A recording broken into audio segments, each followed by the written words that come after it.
Good evening, ladies and gentlemen, and welcome here to the Flatout Racing Network's coverage of race number 2, season 61 of the Rolling Thunder Gaming Talladega Challenge Series here at the first race of the season, Burnt Screwdrivers Raceway. We were at Talladega last week. Greg Palmer picking up this season opening victory. Now we've got another 39 drivers, I believe, that are in the field tonight. They'd like to be able to get a checkered flag. Palmer will try and go for a twofer here to start out the season. We had knockout qualifying, so it's a full field tonight. Seth Cole alongside of Michael Norman. Michael, first race in the books. These drivers have a stepping stone now. They kind of know where they're situated after the season opener. What's the strategy here tonight? Survive. Strategy as it is for mostly all the other nights. You know, it's a different version of Talladega in a way, Burnt Screwdriver Super Speedway, so it's going to be interesting to see how these cars handle on this version of this racetrack. We had 46 drivers attempt to qualify for 40 available slots here tonight, which means 6 drivers had to go home. Terry Bombard, via the random qualifying draw, is going to be the pole sitter here this evening.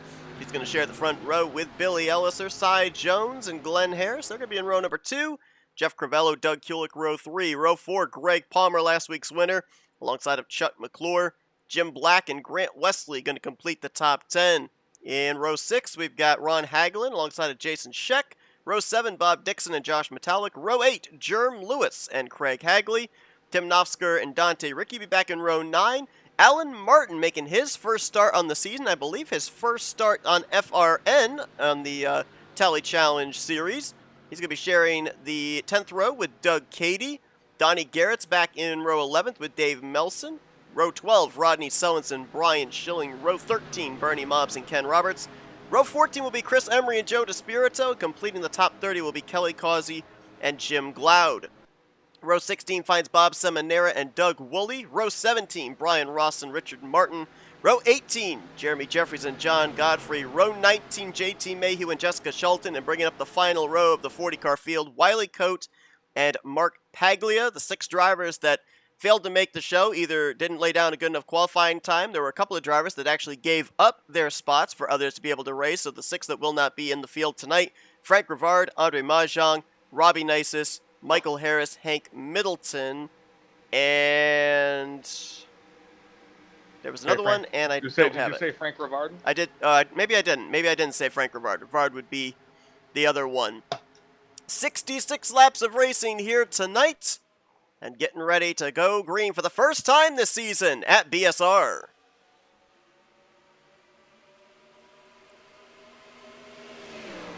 Be interesting to see what happens in these first couple of laps, because we had a number of drivers last week tell us that they spent a good portion of the race getting used to the Aero 88 cars. We had other drivers say they're very comfortable with these machines, so we'll see if that mixture of comfort level is going to make things a little hairy here in the early going. Already a little contact was made there between Cy Jones and Jeff Crivello around the 5th, 6th position.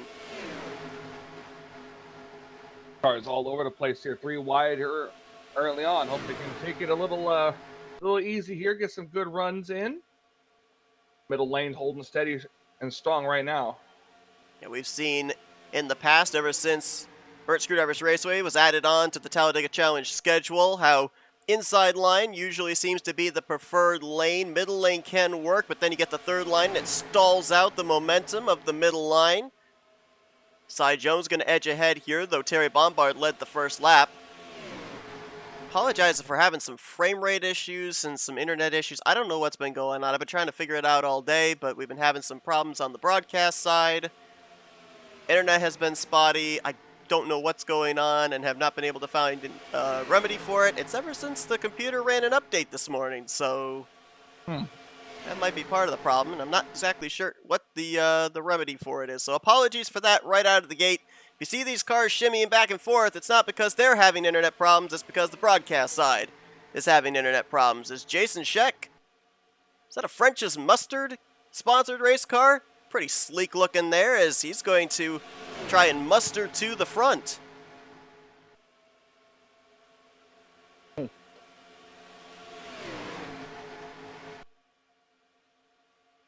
3 wide early on. I see a little bit of skipping myself here, and my frame rates, that is. So it might not just be you, Seth. Okay. That is Chuck McClure up there on the outside line. The number 17 Folgers Chevrolet. Trying to get something going. Right behind him, I believe that is Grant Wesley. Wesley missed last week's season opener. So he comes into this race 42nd in points. He'll get his first race points, on-track points here tonight. Playing a little bit of catch-up is the three-time Talladega Challenge champion. Tim Nofsker, the silver machine there. Actually, correction, no, that is Josh Metallic, rather, the Gray Ghost, stepping out of line. He's got drafting help from the Wawa number 84 machine of Dante Ricky. I love the look of that. I don't know if that is actually an older Wawa logo or if they just kind of made it to look like an old logo, but that is pretty good attention to detail right there. Wonder what Dante had to eat before this race. Right. Wonder if it was Wawa. It could possibly have been. Gotta promote the sponsor, right? Yep. Rodney Sullins and the Black Rifle Coffee silver machine this week. Moving into the third position. Remember, Rodney was a three-time winner last year. Two of those three wins came right here at Burnt Screwdrivers Raceway, so keep an eye on him. He was in the Intimidator black machine last week, now in the silver machine this week. So he'll move down in front of Terry Bombard there. And Metallic out in front, going to try and control both lanes. They've done a pretty good job here of maintaining three wide all the way through the field. We've, as I said in the past, normally seen if a third lane forms, then usually that stalls out the momentum of the middle line, but it kind of seemed like both the second and third grooves were able to make forward progress, and one didn't hinder the other. We have a wreck. Rick in the back. And the caution is out. Dave Melson, Doug Woolley, Mark Paglia spinning around. Caution's out. Field is frozen.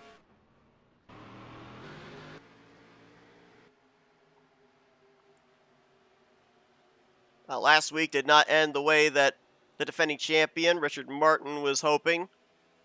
Got involved in a wreck during the point of no return. Finished, I believe, around the 23rd, 24th position in the finishing results, and involved in the first caution tonight, along with Gloud, Woolley, and others, as Metallic brought the frozen field back to the start-finish line. Now they'll pick up the pace car on the back straightaway as we go back and take a look at what happened. This back in the second half of the field.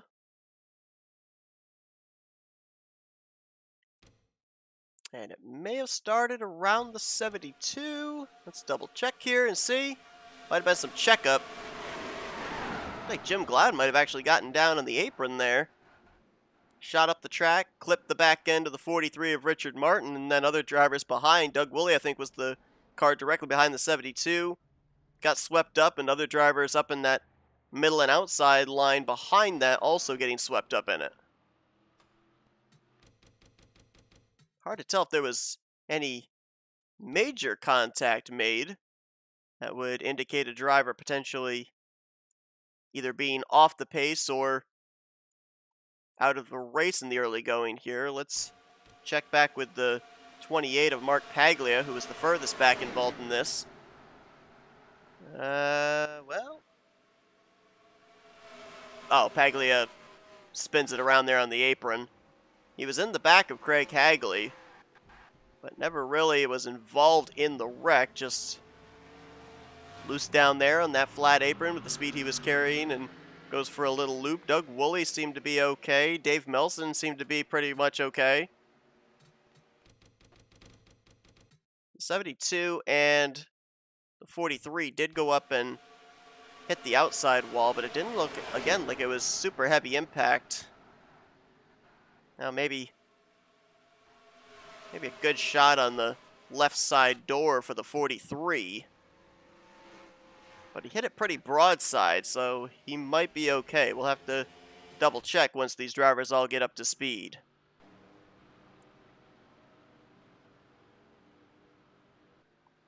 With that first caution coming out, some split strategy. Number of drivers. Oh, we got a spinner right up there around the top 5, and we got a grip flip. Doug Cady. What in the world happened there? Don't know. Doug Cady and I think Doug Woolley got together there. They had stayed out when a lot of the field had come to pit road. The 99 just ran over the 7. Don't know if he just wasn't paying attention and sped up too fast. Here's a look at it again, and we caught the tail end of it with the 7 after he spun up the track right here. Right there. Counterweight with the banking and grip flips up and over. You know, some of that part right there as well, you know, drivers we talked to preseason and even as late as last week, still trying to get used to the hit boxes here for the Aero 88 cars. That might have been a case there where 99 thought he was just pulling up alongside. They wouldn't make contact. They did make contact. I don't know.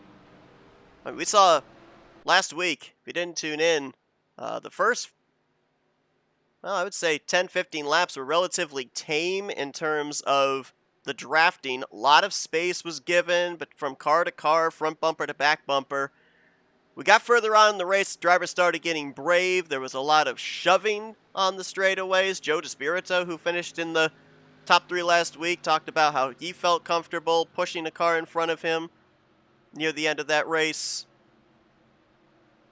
This week, I don't know if it's more of the same since it's a different track or if drivers that felt comfortable with their race cars last week now carry that comfort level into this week. But a couple of things that I think that this Aero 88 car has brought to the table has been with the unknowingness of the hitbox. It's brought about a lot more checkup wrecks. We had quite a number of them last week, specifically going into turn 3 at Talladega, and by the looks of it, the first caution of the night here at BSR has been the result of a checkup wreck.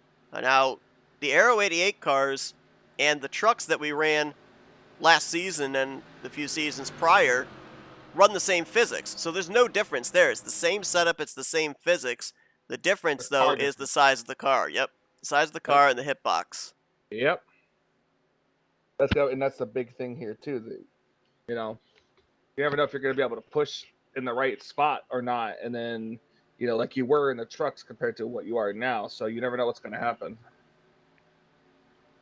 So Brian Rawson will stay out, and he'll get himself a lap led here. Kelly Causey also staying out. These two probably, not for certain, but probably will be coming to pit road this time around because they are the only two that have yet to pit under this caution period. And if they do, it would turn the race lead over for this restart to the 84 of Dante Ricky.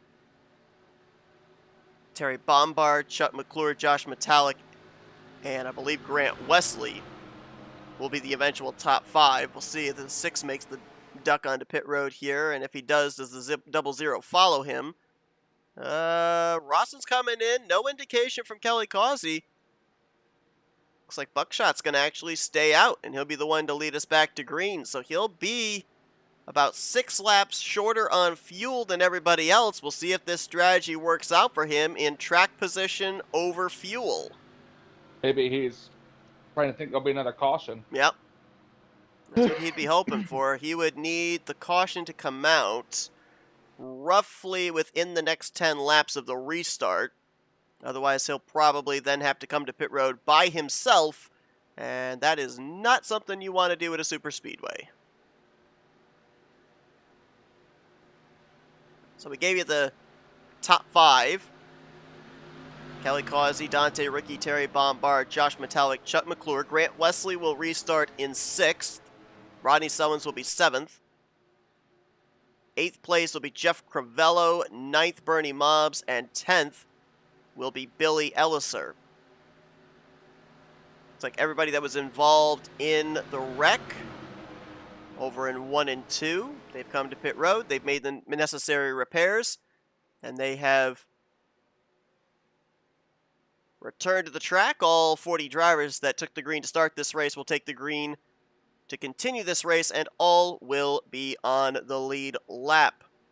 Milt Surratt in our chat. Hey, Seth and Mike. Sure wish I was out there, but could not connect to the game tonight due to issues with RLM and the IP. Yeah, the RLM Arena has been going through some issues. We've had it on our side as well with series that we run. And yeah, it's affected a lot of people here. Sorry to hear that, Milt. Hopefully we see you out on the racetrack next week. Missing that tide ride in the field.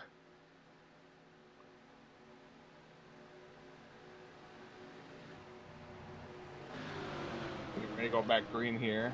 Kelly Causey throwing in the clutch right there. Almost Gotta going save down to every the little apron. bit. Gotta save every little bit that he can. Think Crisco grease can get turned into fuel? I don't know.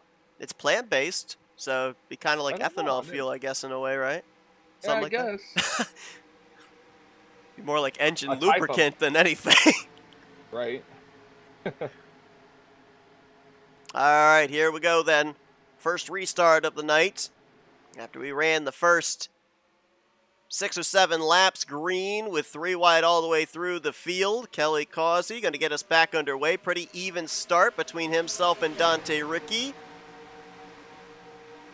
Inside line should prevail here off of 2. Causey's going to tuck up in front of Dante.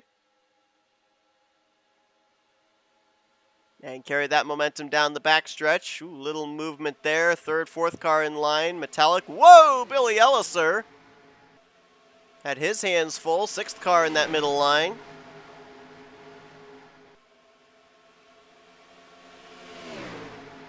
As they keep going here. 2 wide now. Staying too wide now. Haven't seen them go 3 wide yet. It's usually after the first caution we'll see them kind of back it down a little bit.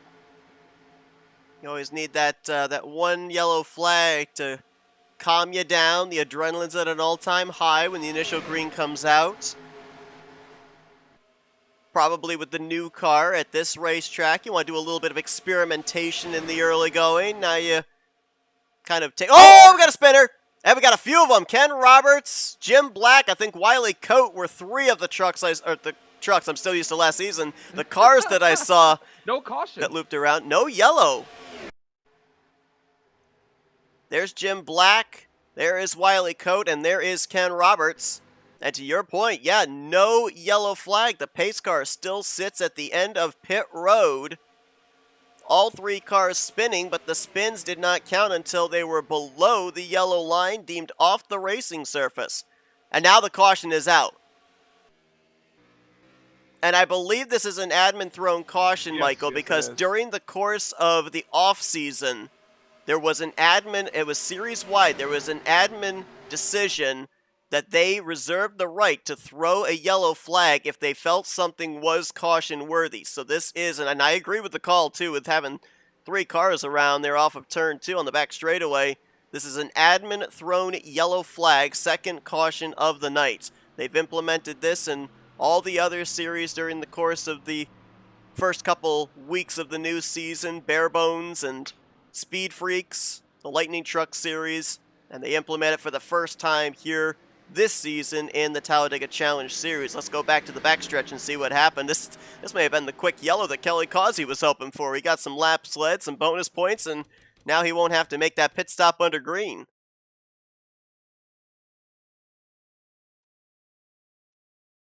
Jim Black was the first car that I saw out of shape along with Wiley Coate. It's like 58 pushes up. He might have gotten on the apron there, just exiting out of 2. And that's what pushed him up into Wiley Coate. Ken Roberts gets clipped at the very last moment.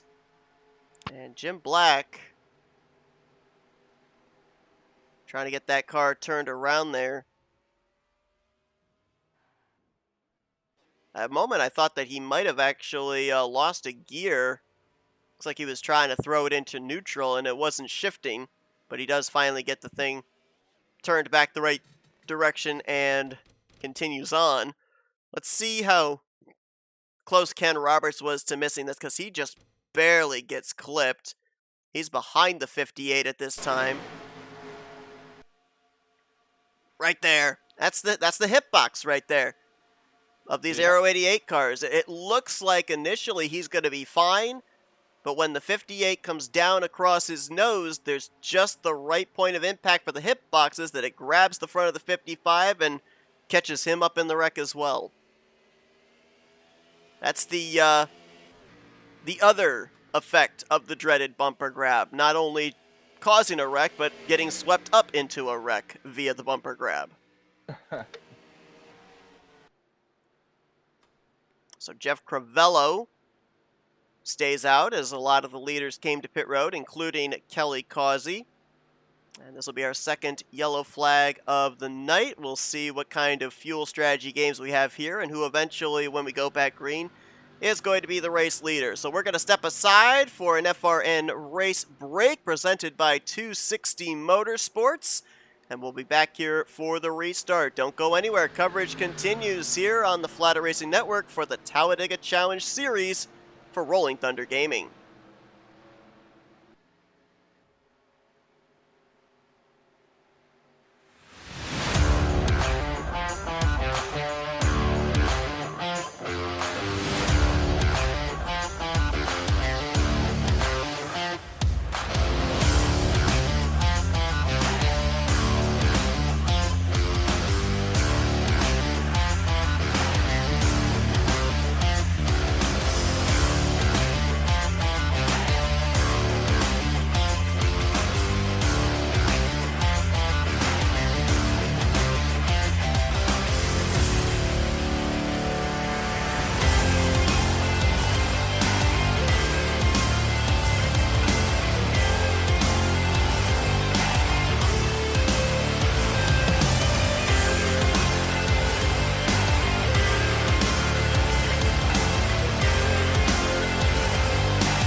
Lights out atop the Chevrolet Corvette pace car.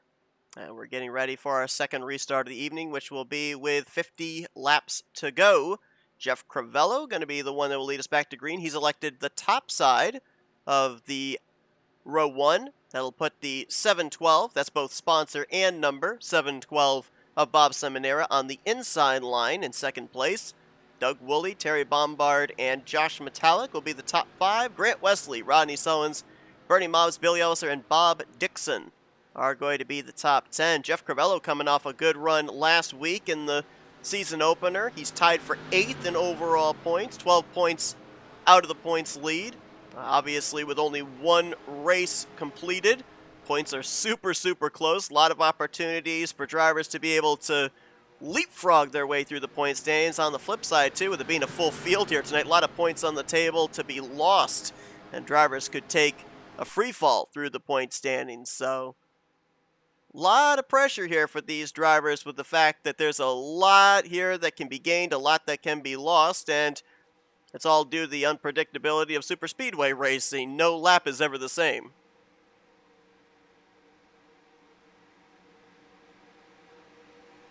Remember, at the end of the regular season, the top 12 in the point standings locked themselves up spots in the postseason.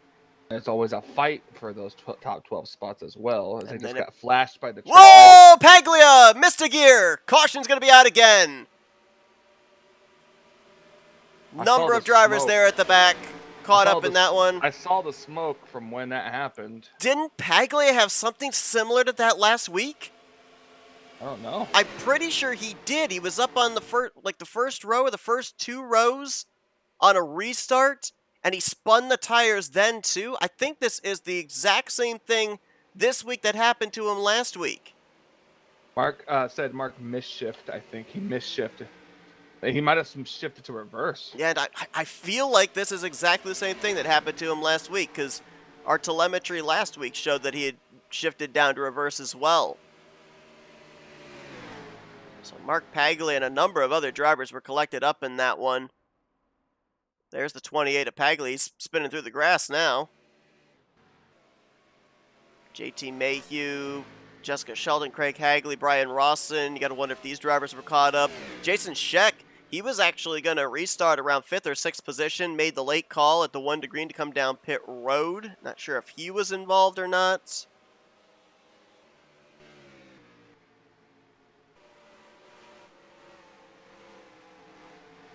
Which do you think is the hardest wreck to avoid? Is it one that's a slow wreck, like a restart wreck, or is it easier to gauge a faster wreck of where the car is going to be by the time you get to them? I'm not sure. I kind of feel like the slower wreck would be tougher, just because it's harder to gauge the speed that the car is going if they're spinning out. Yeah. The impact won't be nearly as bad if you hit them, but... My mind went blank as soon as you said the question. The panic of he asked me a question. Yep. Yeah, there it is. You see the tires spin, and then that's Shelton, Jerm Lewis, Jim Black, Dave Melson, Doug Cady, John Godfrey, Brian Rawson.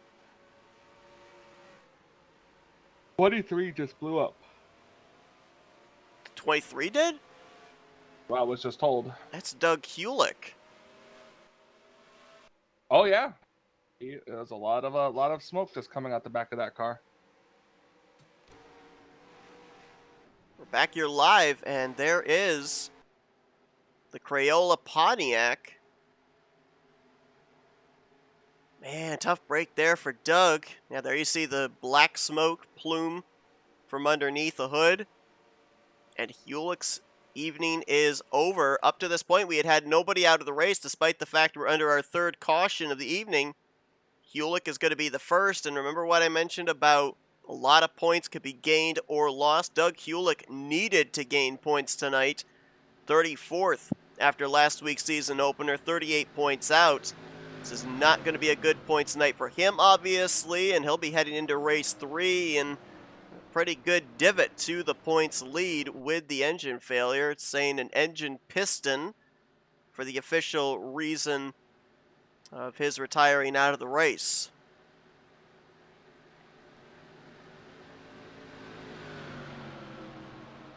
being under pacing. Not sure if it was just a random blow up that occurs quite often in super speedway racing. Might have It been. might be. I Might think have it been. was. Well, I don't think you would necessarily. Can you under pacing? I've not had this happen, but maybe it is possible. Can you actually money shift while pacing and blow the engine? Is that a thing?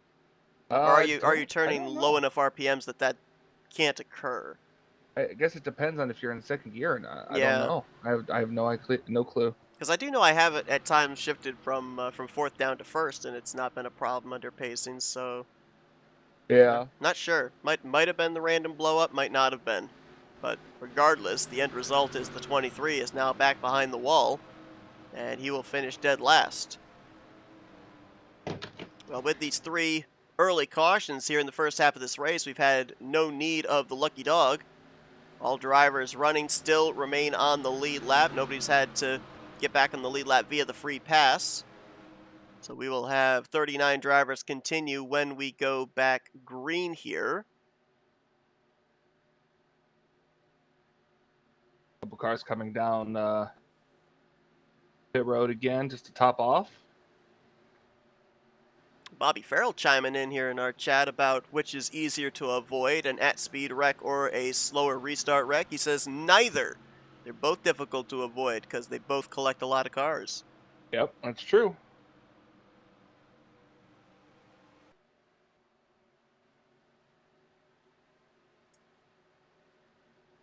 I'm also being told by Milt that in this series you can run first gear at caution speed. So more than likely random blow up going to be the reason that Better that Doug happened to him Hewlick. in caution than during green. Yep. Also, Milt, during our race break, I noticed, corrected me, and not surprised. We already said last week that our knowledge of throwback schemes is limited at best. We know some, we don't know all.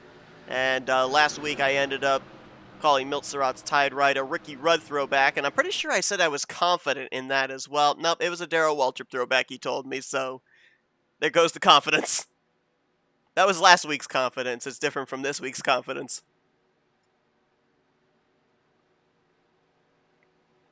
I'll give our best wishes to your wife there, Bobby.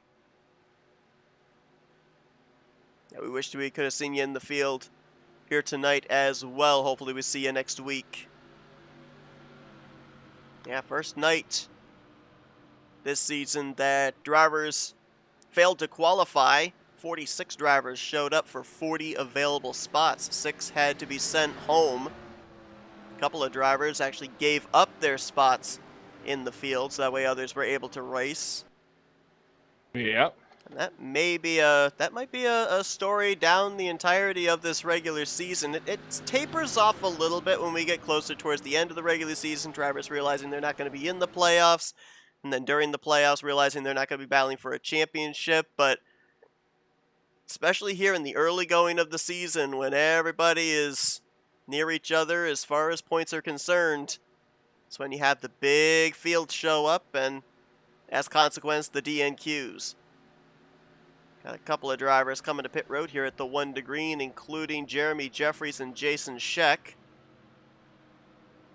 You want an inside scoop, Michael?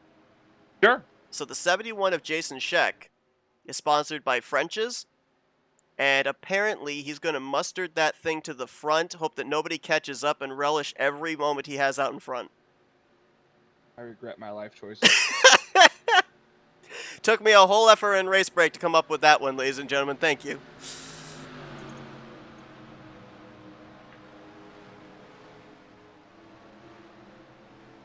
All right, well, the top 10 looks a little bit different this restart than it did last. Terry Bombard is now on point. The pole sitter has made his way back up to the front. Grant Wesley will be alongside of him on the front row. Rodney Sullen shares row 2 with Bernie Mobbs. Bob Dixon now up inside of the top 5. Kelly Causey is now in the 6th position. Tim Knofsker 7th. Chris Emery in 8th. Richard Martin, who was involved in that first caution, he's now back up in the top 10 and 9th. And Glenn Harris currently completes that top 10. We'll go a little bit further back here as got about half a lap before we go back green. Ron Hagelin will restart in 11th. Greg Palmer in 12th, Jim Black 13th, Ken Roberts 14th, Wiley Coate in 15th. Craig Hagley is going to be 16th, Jeff Crivello 17th, Josh Metallic 18th. 19th place is where we'll find Dante Ricky, and Joe DeSpirito is going to restart in 20th. Mentioned that one driver making his first start of the season, first start here on FRN in this series, Alan Martin. We haven't talked much about him here tonight. The 05 going to restart back in 22nd. We found out before we came on the air, he's a former RTG driver from years back and making his return here to the Talladega Challenge Series. Could be a bit of a dark horse here in this one. We'll wait to see where he is near the close of tonight's race. Keep an eye out and see. Pace car down, getting ready for the green flag here, getting back up to full speed, Seth. We've got about 46 laps, no, 46 laps to go. My bad, I can't math. And restart looks clean for right now. Someone, I think, was slow back there, though. Might have been Cy Jones. Saw a couple of cars dart to the inside to avoid running him over. As Grant Wesley timed that restart very well. And he shot around the outside of Terry Bombard before they even got to the middle of 1 and 2. So, familiar sight. Grant Wesley out in front, leading in the Talladega Challenge Series. But first time we've seen him do it in an Aero 88 car, because he wasn't in the field last week for the season opener. Mm-hmm.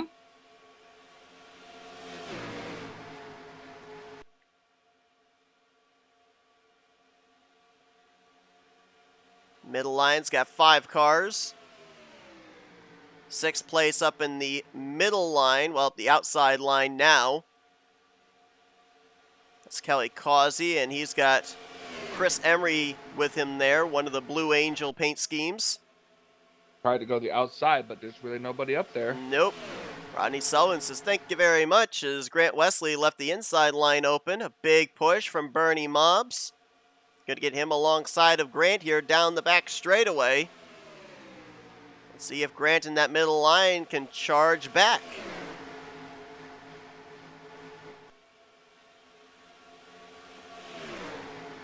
Last season, it was this venue, Burnt Screwdrivers Raceway, where pretty much everything happened. It was the season opener, it was the regular season finale, it was the venue of all the elimination races, and it was obviously the place where the champion was crowned in the overall season finale. This season, roles are reversed. Talladega was the season opener, so Talladega is where most of the main championship implicated races are going to be taking place. A lot of movement at the back of the pack there. All trying to vie for spots in Yeah. position to move up. Trying to find drafting partners as well. Jeremy Jeffries I saw back there, the Atari sponsored number 1. Remember, he came to pit road at the 1 to green.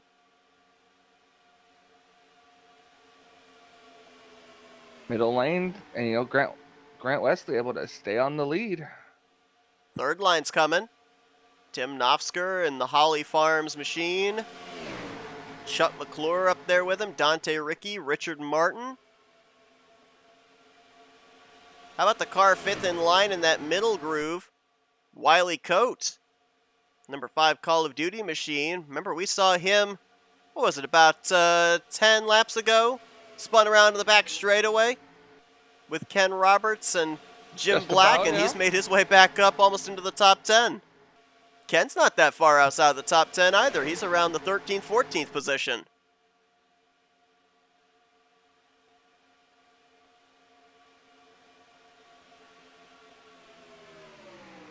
Nofsker try to get the momentum through the tri-oval. Can he lead this lap over Wesley? Scoring says no. Wesley got the lap led that time. It's the 088 versus the 88. Middle line now starting to lose some momentum. Only 3 cars there with Bombard, Causey, and Emery. It's really the outside versus the inside. And the outside lane looks to be a little bit better right now. They are, and I'm seeing shoving. Got to be careful with that, though. Yeah, the comfort level, though. It comfort level's picked up a bit.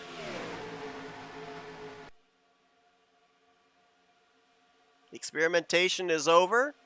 Drivers have figured out how to try and push with these Aero 88 cars. That was a good tight draft right there from Nofsker to McClure to Dante Ricky through the tri-oval. No contact made, but keeping the bumpers as close as possible to keep the momentum moving forward. And Nofsker did lead that lap. McClure trying to clear for second. This is the Aero 88 mod, right, Seth? Aero Yes. 88. Yeah. So this was the first year that these types of cars actually used restrictor plates for their super speedways. Oh, really? Yeah. I believe it was Bobby Allison's wreck at Talladega in 1987 where he ripped the catch fence down that they were like, okay, it's time to do something. Interesting. Because that was back when their cars were running 200 plus miles an hour every lap. Right. And even in a group. Now, I know that obviously, you know, things have evolved since then, but I am a little surprised that to slow the cars down, they decided to put the restrictor plate in, but they kept the spoiler short. I don't know if they knew about like the aerodynamics of if you made the spoiler bigger, it would create more drag, but I'm a little surprised they would have kept the spoiler short and not raise the height of that to also try and slow the cars down a bit. I don't know, Seth. Why don't you go travel back in time and ask them? You got a time machine I can borrow? Yeah, I have a DeLorean. It's okay. Oh. Where'd you keep that when I was down there? I never saw a DeLorean at your house. Yep, it's in my secret garage. Oh. With your Lamborghini? No. Terry Bombard gonna move back to the point. Now, people might be looking and wondering with Terry Bombard's car, why is the roof number upside down? Why is it? Well, the roof number is upside down for a stock car of this type, but it's not upside down if you are racing at a local short track or a dirt track. The numbers actually are flipped, so that way the people in the crowd are able to see what the number is as you go by. So Terry Bombard taking a page out of local racing book in the positioning of his roof number here. Yep.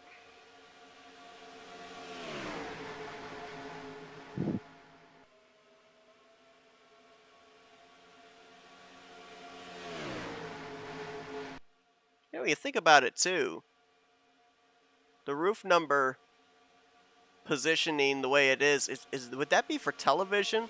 Because the spotters are on the outside of the racetrack, so if you had it flipped the way that Terry's is, then it'd be easier for them to actually read the roof number, I would think. Unless you're on the back stretch, though.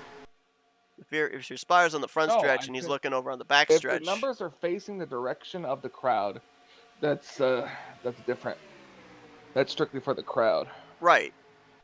But if the number looks like it's upside down from a spotter standpoint, then it's normal.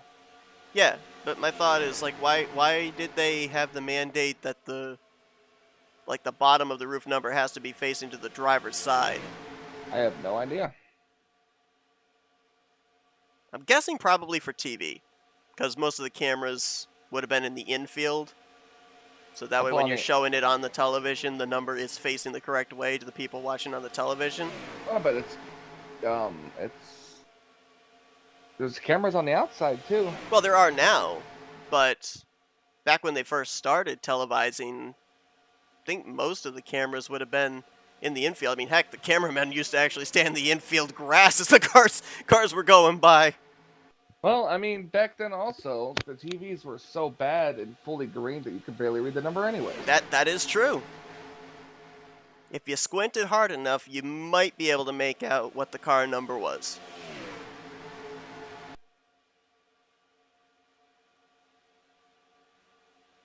Now, so far, as we've been yammering on about roof numbers, yeah, they've been 3 wide mid-pack. Top 4 have enjoyed the inside line here. And I'm trying to recall, I believe we went back green about 11 laps ago, so we're about halfway through a fuel run right now. Everybody, I believe, is on the same fuel number pretty much. We've got a couple of drivers that came to pit road under that last yellow at the 1 to green, but everybody pitted under that last caution period. Nobody stayed out, so nobody is at a huge disadvantage to the others. Not yet, anyways. Not yet. That could certainly change, and we didn't get to see drivers make a green flag pit stop last week. Oop. There we go. Now they're back. We didn't see these drivers make a green flag pit stop last week.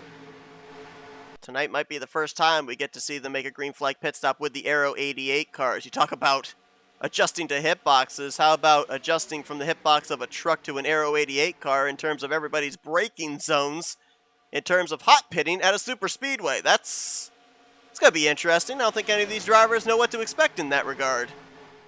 Yeah, not sure. We didn't get to see it last week because of the cautions, but I guess it'll be interesting to see if we can see it this time. Oh, so Michael lied to me. His DeLorean was not parked parked in his secret garage. Apparently Milt says that your DeLorean was parked behind the Hill Valley sign. Could have been. Could have been, yeah. Did we pass through Hill Valley on our way? I don't remember. I don't remember either. It was in the past. Now, I know that you've seen the DeLorean at Wait, just not pay attention to my joke. Oh, wait, was there a joke? I said it was in the past. Ah. Yeah, that one went over my head. So it does a lot of things. A lot of things do, yep. I know you've actually been near a DeLorean at Universal because they have the DeLorean spot, yeah, but outside of Horror Nights, we both have. Seth, I showed you. Well, no, I was going to ask you though. I was going to ask you outside of that. Have you ever been near a DeLorean? No, I have. I have not. Not even a normal DeLorean car. Yeah, normal DeLorean. I've touched a normal DeLorean. It was in somebody's storage locker. Really? Yep. Imagine winning that storage locker in like Storage Wars or whatever that show was called. You just unearth a DeLorean. Well, it wasn't that kind of a storage locker, not like a small cubicle thing. It was like a old barn, and somebody had subdivided it into like storage lots, and somebody had obviously rented a lot, and they put their DeLorean there. Don't know if they would have done something like Storage Wars for that, because normally they just do the storage lockers. Uh-oh, we're approaching pit stops because Bob Dixon just said he's coming down pit road, and usually there you go. There's your indicator. A lap or two later. Mr. Factoids himself. Going to be peeling out from the 6th position. Bernie Mobbs is going to join him. So 5th and 6th both coming down pit road together there. A couple of drivers were on pit road the lap before. Out of pit road, That's Jim Black, and I think Ron Hagelin over here on the inside of 1 and 2 just left pit lane. You could see the setup is tight on these race cars because even running single file, when they went in the corner, their car pushed up a little bit towards the middle lane. Yeah, Ron Hagelin. Oh, there they go. Jim Gloud. Is there a yellow? That's the question. I think there has to be, right? That car caught air on the racing surface. Well, and we got some cars that came down pit road. And I'm pretty sure they all made it onto the commitment line, so they can take service and probably get down the way before the leader comes around. There they are, Dixon and Mobbs.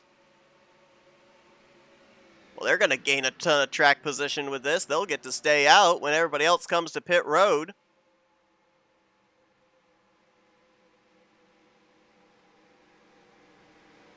Not sure exactly who it started with, but Jim Gloud obviously got airborne, and I think Jeff Cravello was in the vicinity.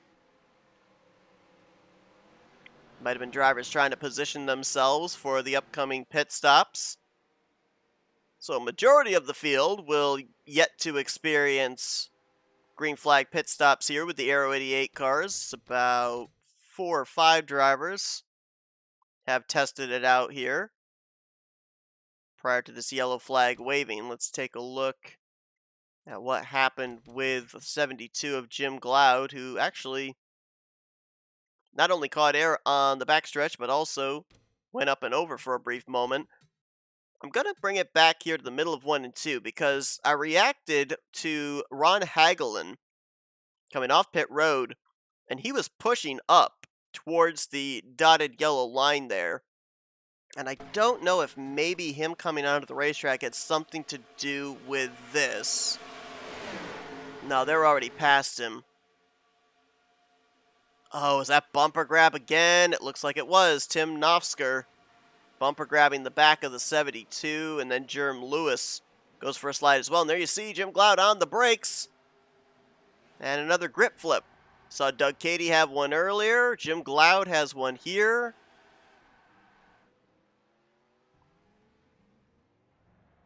I don't know if that's a harmless grip flip or not. Usually, a slow grip flip like that, you don't get roof damage. Yeah, but I don't know if the Aero 88 cars are more sensitive or not. I don't know. Usually the grip flips just usually mean that you're still gonna, you're still gonna get some type of damage. So Tim Nofsker stays out, and he'll lead a lap. More than likely, as we saw there with the bumper grab, he's probably staying out the extra lap to serve a penalty here. Under caution, Brian Rawson going to stay out as well. Here's the driver right now that I think is in line for the free pass, Ron Hagelin, Jim Black as well.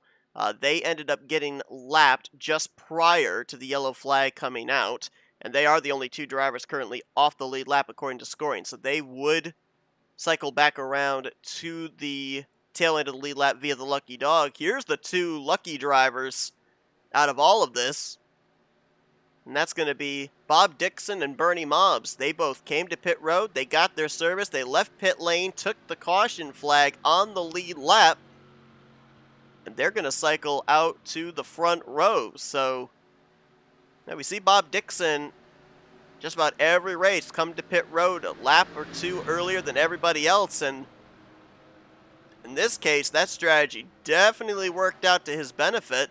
Both of these drivers pitted from 5th and 6th positions, and they're going to be back up inside of the top 5 for this upcoming restart, so good job on them with that strategy and the timing of the yellow.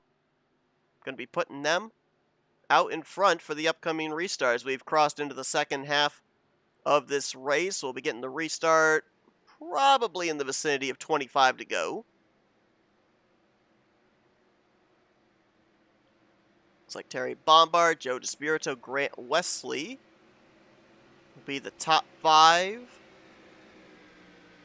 And we'll wait for scoring to tell us who else is going to be the remainder of the top 10. If I eyeball, looks like Rodney Sullins would be 6th. Kelly Causey 7th. Jeremy Jeffries, Josh Metallic, and Chris Emery would be the top 10. Jason Scheck, a little bit of an extended stay for him on pit road, but he'll remain on the lead lap. We should have all 39 of our remaining drivers on the lead lap when we go back green. We're going to step aside for another FRN race break here in preparation for the upcoming 4th restart of the night. Bob Dixon plays the strategy to perfection. He'll be our leader when we go back green. Don't go anywhere. Our coverage continues right after this on FRN.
Pace car turns on to pit road, and we're ready to go back green. Bob Dixon taking the top side here of the front row for this upcoming restart. Bernie Mobs to his inside. Both these drivers getting the lucky timing of that yellow flag to be the front row, and we've got a wreck up here at the front of the field.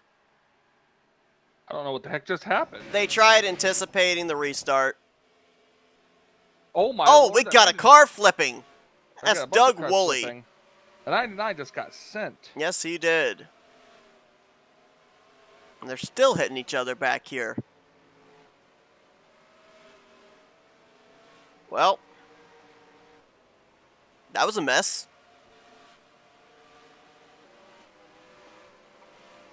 Yeah, the 10 just turned to the 31. They were all trying to anticipate when the green was going to drop. And yeah, Terry Bombard gets into the back of Bernie Mobs.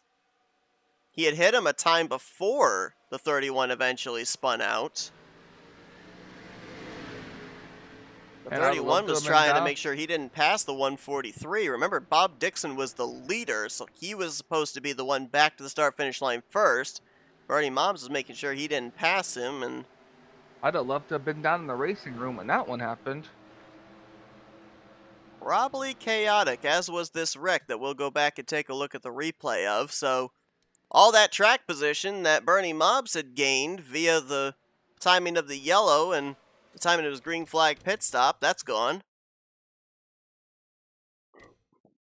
So watch this again as they're coming down. Bernie Mobs making sure that he doesn't pass the 143.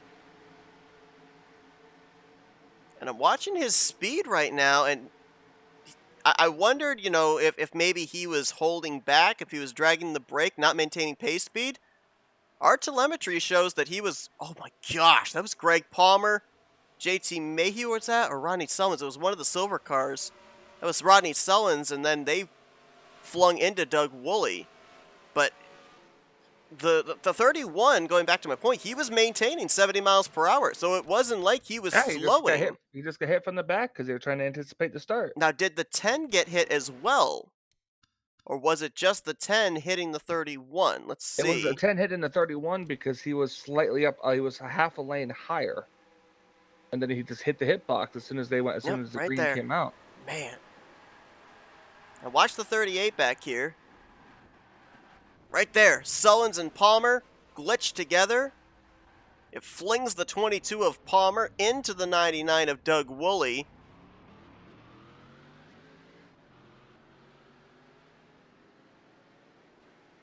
That is crazy. You could probably count on one hand the number of cars that got through that without damage.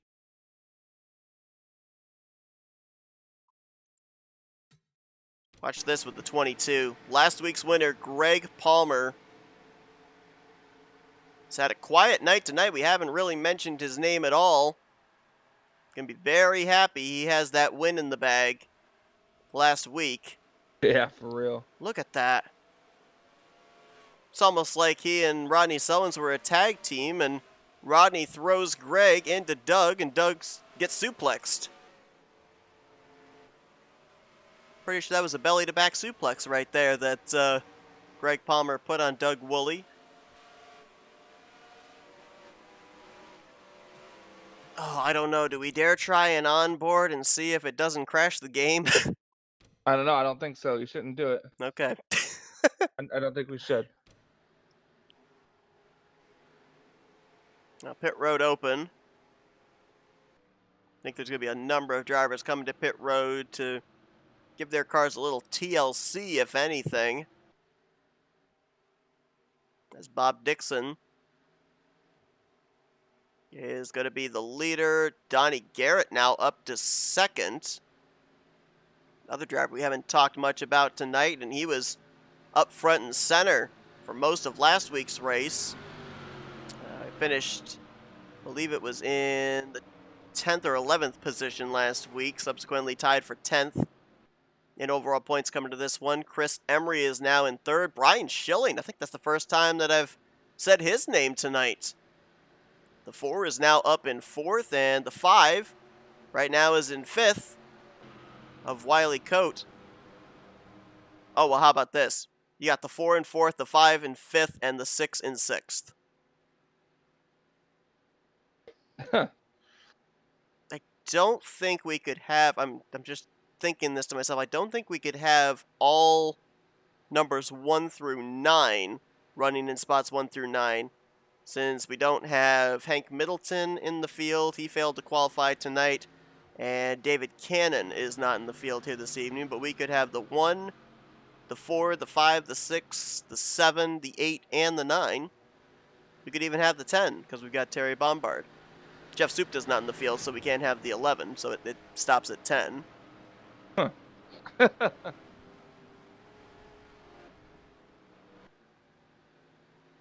Well, nobody out of the race, it doesn't look like, due to the wreck. I don't recall seeing Jim Glaude involved in that incident, but they are saying that he is back behind the wall. So he'll finish the evening out in 39th, joining Doug Hewlick in the infield. Everybody else, though, is still running. They've got the 0.38 of Dave Melson scored 1 lap down also. I don't know if he lost that lap under the green flag pit stop or what the circumstances are for him. They've currently got him scored a lap down, though. I don't know if he'll get the free pass or not. But we'll get that all figured out and allow these drivers to get it all figured out here as we've got the 1 to green signal. Coming up soon here, yeah. We're about a little over halfway. Got about 23 laps to go, give or take. Yeah, it could be, 21 to go, I think, when they take the green. Well, Bob Dixon comes into this one 26th in points. He'll be the race leader. Donnie Garrett is tied for 10th in points. He's second. Richard Martin, 24th in points, third. Jeff Cravello, tied for 8th in points, fourth. And Jeremy Jeffries, if I can find his name, 32nd in points, will restart in 5th. So, pretty much completely different areas of the point standings for the entirety of the top 5. And guess what? Doesn't matter where they're running in the points. Every single one of them have the exact same goal, and that they want to be the first one back to the checkered flag. But as we said, Michael, with it being the restart with 21 laps to go, guess what? They are right on the window. Right, literally on the window. I mean, usually we hear 19 to 21 laps is the window that you can make it on fuel. Very rarely do we see a driver stretch it on a green flag pit stop to that lap 21 mark. Usually it's 19 to 20 laps into a run that we see drivers make the pit stops. But, again, let's remember that if we remain green, there is every possibility the caution could come out during our point of no return.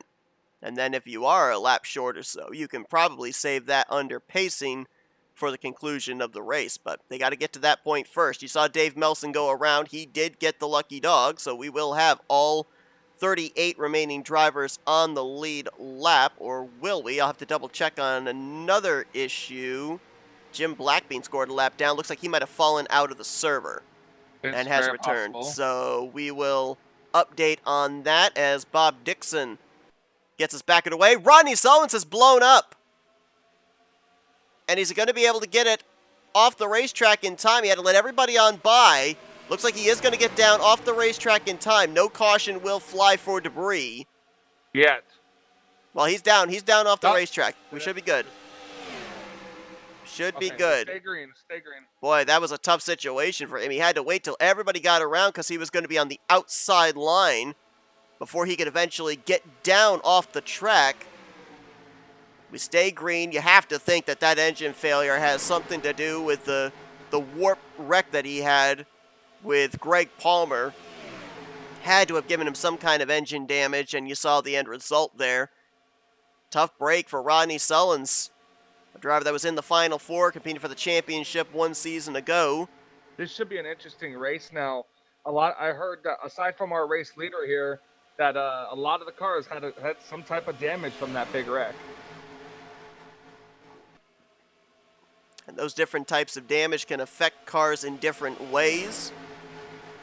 Can lose you a mile or two per hour of straightaway speed. It could put you in a situation where you need somebody to push you to stay in the lead pack. Can affect the way that the draft is for a car in terms of if you're going to stay with the leaders. Can affect whether you can be a lead car to lead a lane towards the front, or if you're going to have to continue to be a pusher for the remainder of the race.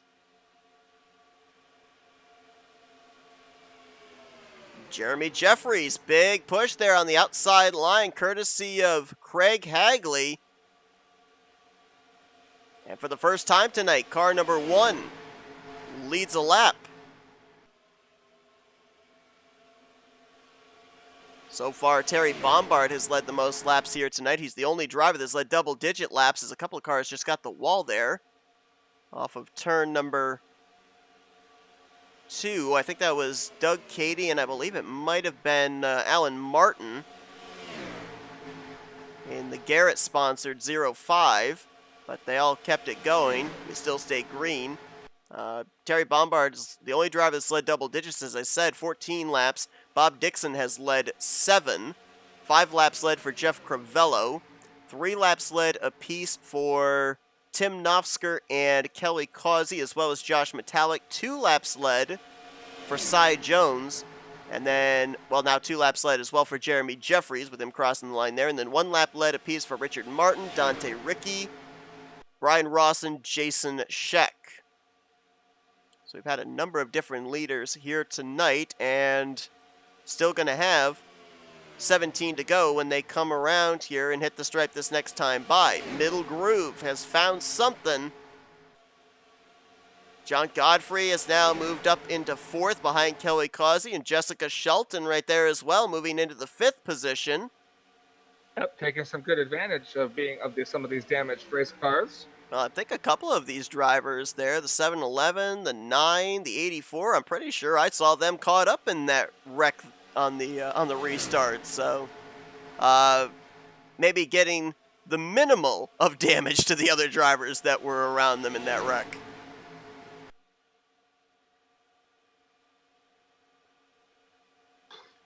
Another driver out of the race, the other half of that warp wreck that we saw. That would be Greg Palmer, last week's winner. He's going to join Rodney Sullins, Jim Glaude, Doug Kulik back in the garage area. Tough break there for Greg Palmer. Again, puts so much emphasis on that checkered flag he got last week in the season opener. Because he has that almost golden ticket into the playoffs, now he's only got 1 goal, and that's to remain in the top 20 in the point standings for that playoff eligibility. He came into this race the points leader.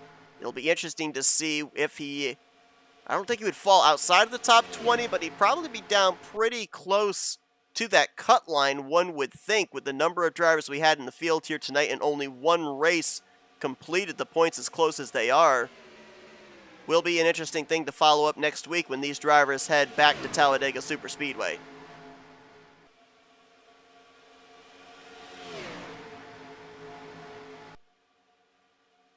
Keeping an eye out on here. Got a couple of the Richard Petty cars side by side up there.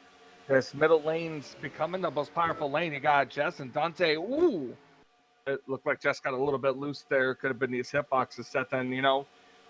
So you think they're going to try to run single file because of the fuel window? I kind of think probably, yeah, especially if you're 2nd, 3rd, 4th, 5th, you're more than content to ride behind Jeremy Jeffries.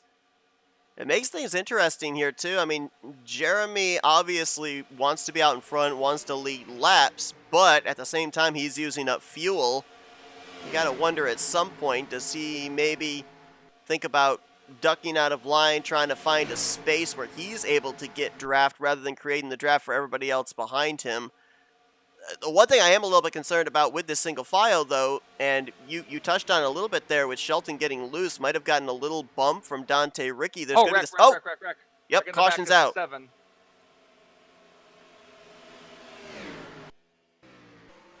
Cy Jones, the Sunoco Chevrolet. Oh, and we got more wrecking up here in 2. Billy Elliser. Looks like maybe Mark Paglia there. One of the Blue Angels cars. Actually, I think both of the Blue Angels cars were involved there. Emery and Jerm Lewis. Bernie Mobbs. Doug Cady, Glenn Harris as well.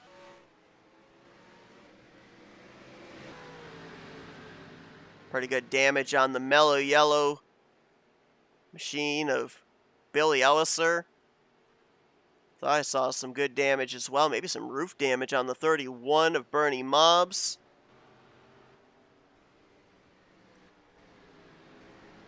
And the caution will waive for the 6th time tonight.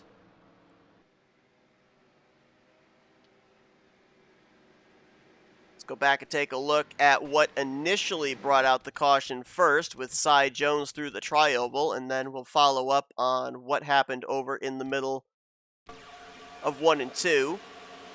Cy Jones going to make some contact here. It looks like with the 0-5 of Alan Martin making his first start of the season here tonight.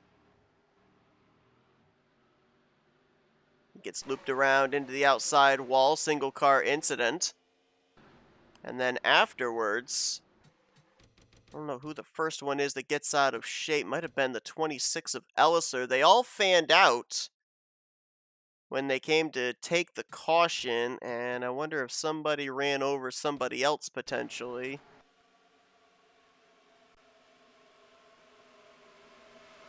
Getting close to the end of this race.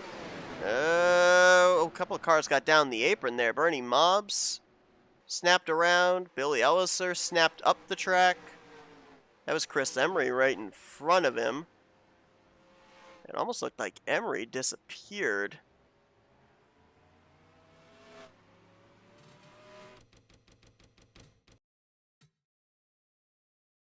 Yeah, I think Emery may have actually parked. Watch here as Bernie Mobbs tries to coast it down on the apron, and I think it just doesn't stick. Oh, he makes contact there with the 77 of Donnie Garrett. And then there's Emery involved, Jerm Lewis involved, Mark Paglia further back there, right side of your screen. Not sure if you were able to see it. That was Doug Cady, who almost went for a grip flip. We'll go back and look at that. I think he had some contact with somebody else as well. Might have maybe been the 8 of Glenn Harris. He gets on the brakes and the thing snaps around on it. Same for Glenn. Wow. That is weird. They both got on the brakes and the cars turned to the right and almost grip flipped over. That's a new one. I don't think we've even seen that with the trucks the last couple of seasons. So it's treacherous if you're in the wreck. It's just as treacherous if you're slowing down to avoid the wreck. Well, it's treacherous everywhere, Seth. Well, Craig Hagley's going to inherit the lead here now. And this restart will more than likely be either at or just past 10 to go.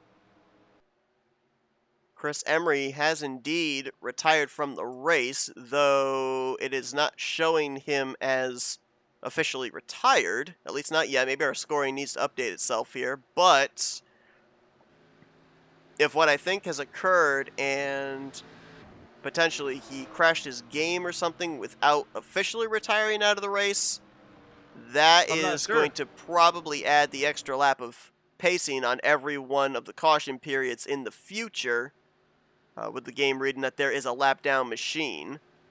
So that shifts the point of no return marker to completion of 61, going on to 62. Jim Black, I believe he has not returned into the server. So I'm scanning through the field. Does not look like it. He's connected back into the TeamSpeak, but he is not connected back into the NR server. So he would be another driver that is not officially declared as out of the race on scoring. Currently 11 laps down. The only 4 officially declared out of the race are Palmer, Sullins, Gloud, and Hewlick. But it looks like we've got 6 drivers that are not going to reach the conclusion of this one at this point in time.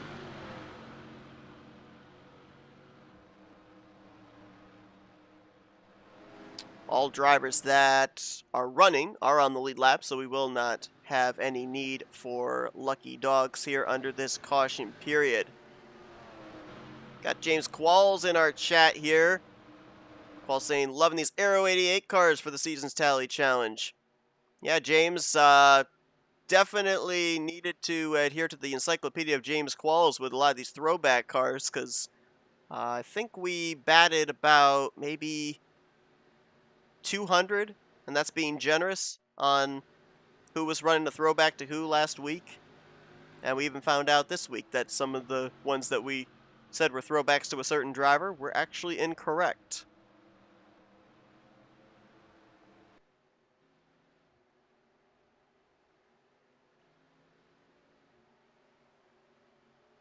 Again, It's apologies. going to be an interesting to see this set. We're going to one to go. We're going to restart with 10 laps to go. Indeed, 10-lap shootout to decide it all. Fuel no longer a concern. Nope. I think we had a few drivers come down pit road just to top off, make sure they could make it the rest of the way, but I think most of the field just used the opportunity under pacing to save whatever lap and a half they might have been lacking. One of the drivers that did duck onto pit road was Jeremy Jeffries, who led a good portion of that last stint. So he might not have even been able to save enough here under this pacing period. Might have absolutely had to have come to pit road. Again, apologies here. I believe that the car is blinking in and out is on the broadcast end. We'll try and get that issue fixed before next week, when these drivers will prepare for race number 3, heading back to Talladega Superspeedway next Thursday night, 9 p.m. Eastern Standard Time, right here on the Flatout Racing Network. But with Greg Palmer back behind the wall, we're guaranteed a second different winner on the season. Question is, who's it going to be? It's got the front row with Craig Hagley and Kelly Causey. Row 2, John Godfrey, Jessica Shelton. Row 3, Dante Ricky and Josh Metallic. Chuck McClure and Grant Wesley. Ken Roberts in row 4. And then row 5, Tim Knopfsker and Bob Seminara. I'm gonna have to get used to which Mountain Dew car is which. Well, actually, it's a problem for me visibly, but it's actually not a problem because Ken Roberts is the Mountain Dew sponsored car, and Grant Wesley is the Gatorade sponsored car. Two entirely different things. So, but they're still white and green and somewhat red, so it confuses me. Simple things confuse me. It does this all sometimes. Well, here we go. Restart. Maybe the final one of the night. We'll have to see. Craig Hagley gets us back underway. Like that. I have to tempt fate at least once. No, you don't.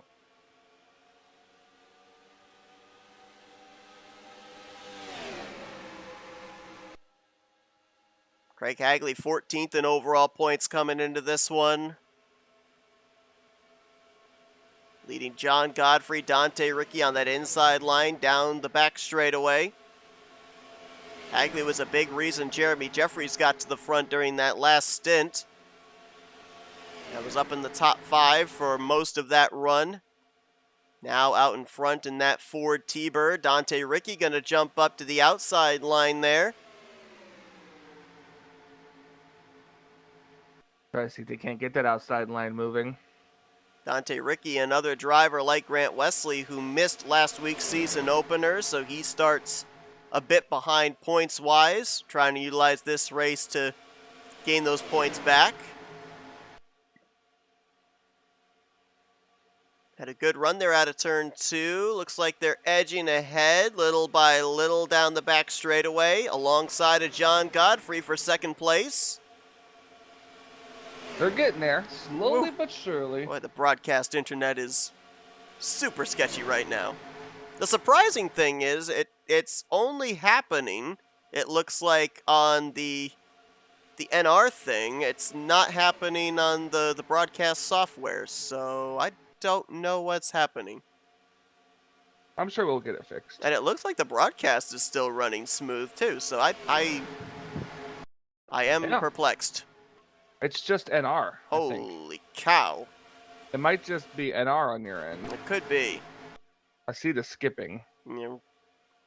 What does your oh, you know what? I can look real quick. Stream's running fine from what I could see. Oh, well, Everything- here's what I got. Your ping's at 97, but your quality's at 52. And steadily kind of staying at 50, and that's in the red compared to everyone else at 100. Which is weird, because I would have thought the Invincible Core would take care of that. Maybe you got to re-download it? I might have to. Might have to. I mean, I've run a couple of online Well, races here this week, and to be fair, it's not then been an it- issue. I wonder if the update did something That's to what I'm saying. to the core. Maybe, but wouldn't it be kicking you out, though, if it did? Well, no, because it'd be the default core, though. Yeah, but the default core usually... remember when you first downloaded it? You said you got to get this core, otherwise you're going to get kicked out of the game? Well, maybe. We'll get it figured out by next week, folks. But for now, enjoy the cha-chaing cars, I guess. Scares me every time. I'm thinking they're all warping into each other, but they're not. Dante Ricci has gone to the front. Oh, that was a big block he just did, too. Well, he did. Oh, Nofsker! A little sideways, sideways. Little sideways. He moved up, then tried to move back down in front of JT Mayhew. The hole was filled. The hole was filled. Ah! Ah!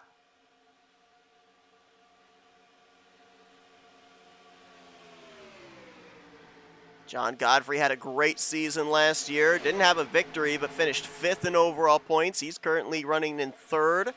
Chuck McClure, past winner from last season. Whoop, he's going to fake out to the outside, go back to the inside with Dante Ricci. John Godfrey will stay up there with Craig Hagley. They need more numbers, though, to make something happen. Here comes Kelly Causey. Here comes Ken Roberts, Ryan Schilling, Jeff Crivello, Joe DeSpirito. Man, I feel like there's so many drivers I haven't talked about tonight, and now I'm starting to talk about them here.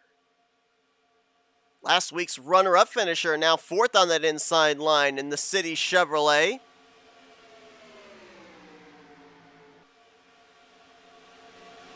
Jessica Shelton up in the third lane. Third lane, yep. She's got Terry Bombard up there with her, Josh Metallic. That we're approaching that point of no return. We are at the point of no return, actually. Usual disclaimer. Yep, so we're going to stay This here. is the disclaimer song. This is the disclaimer. Oh, what is that from? Unis Honest. Oh, that's right. I thought it was something to do with Markiplier. So we're going to stay here with the leaders. If trouble breaks out, we will watch the race back to the start-finish line because the race will end under yellow at this point in time. We'll go back and look at any subsequent replays, either during the final pacing laps or post-race. Ooh, man, they were... That outside lane just doesn't look like it's got momentum. They're doing a lot of shoving there, too, realizing that Shelton, Bombard, both were awfully squirrely down the backstretch. Maybe it's the damage. Could be. Some of these cars have a little bit of aero damage. Could very well be. Gotta find the right car that doesn't have a lot of it that you can use to push. Top 4 are clear on that inside line. Donnie Garrett now has Tim Nofsker to his outside. 3 to go this time by at the line.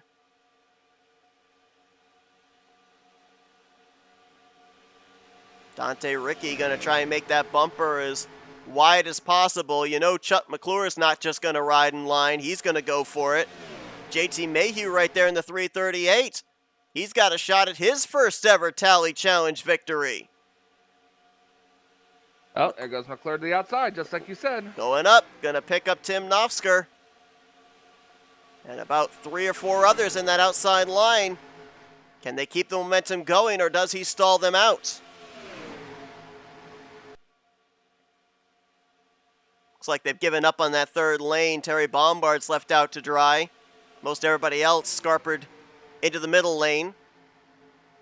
As Dante continues to lead, JT Mayhew right behind him. I believe these two were teammates at a time, actually. They might still be teammates. Go, Barks, root for your car. And now nose to tail, McClure. Oh, And there's a wreck. Nofsker into the wall, Hagley into the air, John Godfrey We're racing back here to the caution, to the white, the proverbial checkers. JT showed the nose, not able to do anything just yet. If he makes a move, does anyone go with him? Here he goes, looking to the top here off of 4. Dante gonna go up to block him. He's got to go to the inside. He's got to go to the inside. Outside lane has no help. Oh, and he tries to push him down. JT trying to crowd down Joe DeSpirito as they come to the line. And it will be Dante Ricky winning this race. DeSpirito got second. Who got third? Because that was close between Martin and Mayhew.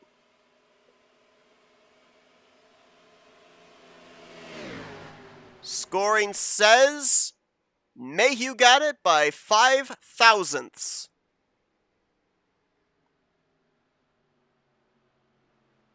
Well, Dante Ricky had to put some good blocks on the 338 there on the back straightaway and out of turn number 4. But Dante in his first start on the season, he's going to be picking up a checkered flag. And are my eyes deceiving me, or is that a Nissan? That cannot be. Hold on a second. That is a Nissan Maxima. Okay, then. Pretty sure they didn't have Nissans back in 1988.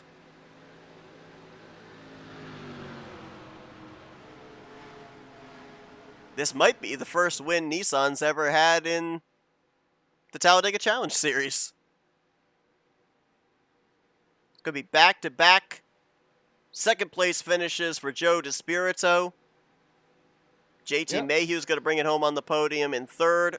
Richard Martin will be fourth, and Wiley Coate is going to battle back, it looks like, for fifth place, as here they come through the tri-oval. Caution flag, checkered flag, both in the air. And Dante Ricky is the winner of race number 2, season 61 of the Rolling Thunder Gaming Talladega Challenge Series. Sweet. And Seth, you got control of questions. Oh, he almost spun out. He almost spun out. The race winner almost got spun out. I found out last week Jessica Shelton, when she spun out Greg Palmer, was actually on purpose. But Richard Martin tried. No luck. Who's going to get the winner this week? Is it Jeremy? No, not Jeremy. There's always one. So far, it's nothing but respect. Come on, guys. Race is over. You don't need to respect. Somebody spin him. Keep the streak alive. They're not going to do it. They're not going to do it. Anyways. We're going to go back here in just a moment, and we're going to take a look at what brought out the race-ending yellow. Oh, maybe Donnie will do it. Hang on. No. Oh, I thought Donnie was going to come up here. Donnie Allison. I'm just kidding.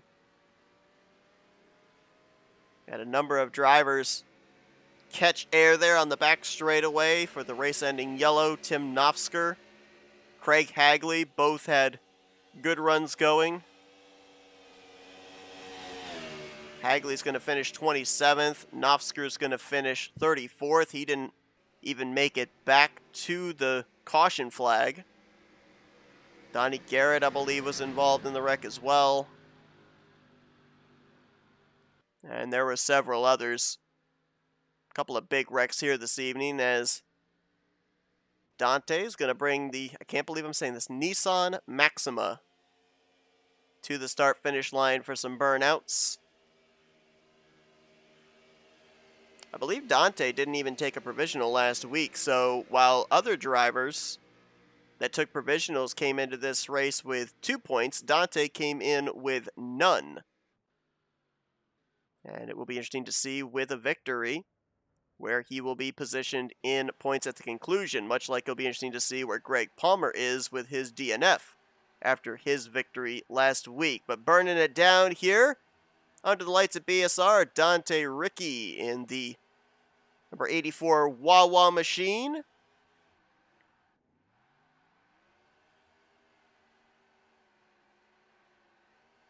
It's a smoke screen out there.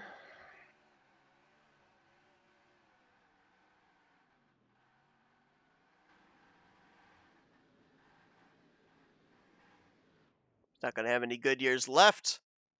Long burn out there heading into the center of the tri-oval as Dante Ricci will drive that car to victory lane in the celebration of his checkered flag here tonight at Burnt Screwdrivers Raceway. Let's go back to the back straightaway on lap 65 and see what exactly happened. Like Chuck McClure got a little loose leading that outside line. Maybe a little bumper grab right there. Maybe a little bump in the corner. Knopfsker gets bumper grabbed off of him. And there you see the result. John Godfrey, Kelly Causey, Grant Wesley, Craig Hagley, Jessica Shelton, Josh Metallic, Bob Seminara, Bob Dixon, Alan Martin involved. Woo, someone came flying in. I think that was Jerm Lewis and was able to avoid everybody. Jason Scheck was in it.